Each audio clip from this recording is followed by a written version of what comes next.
కొండముచ్చులు, బల్లూకాలు, ఇలా ఎన్నో జాతులకి సంబంధించిన జంతువులు కూడా జాతి వైరాన్ని విడిచిపెట్టి రాముడి కోసం యుద్ధం చేశాయా లేదా? మరి మనమంతా ఒకటే జాతి, మానవ జాతి, అందులోనూ భరత జాతి, అందులోనూ హిందూ జాతి. ఇది సారదా మనం ఏకంగా ఉండడానికి? అదే ఈరోజు ర్యాలీలో కూడా నినాదం అదే కదా, బటెంగేతో కటెంగే ఏక్ హైతో సేఫ్ హై. కాబట్టి ఈ రామరాజ్యం కోసం చేసే యుద్ధం ఎలా ఉండాలి? ఏదో ఆవేశంతో రాత్రికి రాత్రే ఏదో చేసేద్దామని కాదు, ఇది సుదీర్ఘకాలం చేసే యుద్ధం. ప్రతిరోజు మీ సమయంలో 1 గంట ధర్మం కోసం కేటాయించండి. మీరు సంపాదించే ప్రతి 100 రూపాయల్లో 1% 1 రూపాయి ధర్మం కోసం కేటాయించండి. అలాగే మన దగ్గర రాజకీయ నాయకులు వస్తూ ఉంటారు. మన గౌరవ శాసనసభ్యులు, పార్థసారథి లాంటి వారైతే మనం చెప్పాల్సిన అవసరం లేదు. కానీ కొంతమంది సెక్యులర్ నాయకులు వస్తూ ఉంటారు, కోట్ల కోసం వస్తారు. మీకు ప్యాకేజీలు ఇస్తాం, అవి ఇస్తాం, ఇవి ఇస్తాం అంటారు. అవన్నీ కాదన్నా, ముందు హిందుత్వం కోసం ఏం చేస్తామో చెప్పాలన్నా చెప్పాలి. అలా అడగలుగుతారా? రాజకీయాల్లో ఇలాంటి మార్పు తీసుకొచ్చిన రోజే పొలిటికల్ పవర్ లేకుండా, రాజ్యాధికారంతో సంబంధం లేకుండా రామరాజ్యం అవుతుందా? కాబట్టి మొట్టమొదటి రామరాజ్యం సాధించాలంటే మార్పు ఎక్కడి నుంచి రావాలి? రాజకీయంగా హిందువుల్లో ఆలోచన విధానంలో మార్పు రావాలి. కులాల కుమ్మలాట్లు, కులాల కుంపట్లు కాదు.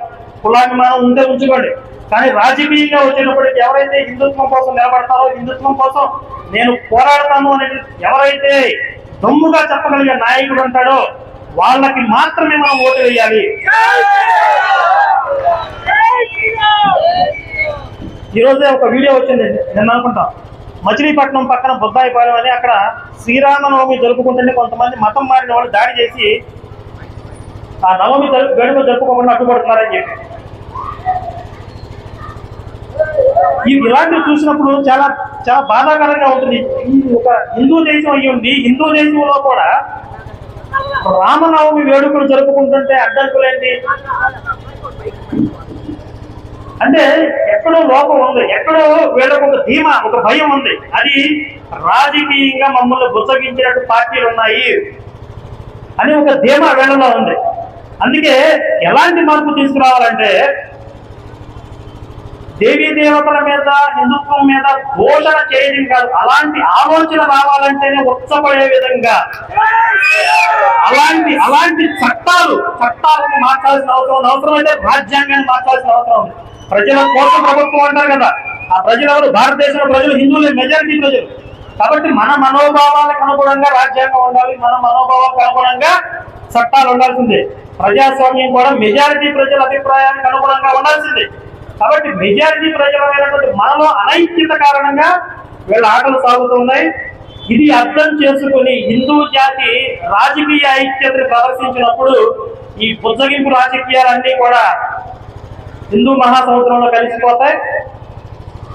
కాబట్టి అంతిమంగా చెప్పేది ఒకటే,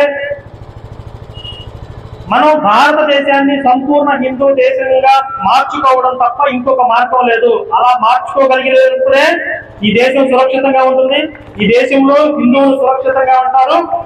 ఆ విధంగా మార్చుకోవడానికి, రామరాజ్యంగా మనం పునర్వైభవాన్ని సాధించడానికి సాక్షాత్ హనుమంతుల వారు మనకు తోడుగా ఉన్నారు. ఆయన యొక్క సారథ్యంలో మనం యుద్ధం చేద్దాం, యుద్ధం గెలుద్దాం. జై శ్రీరామ్, జై శ్రీరామ్, భారత్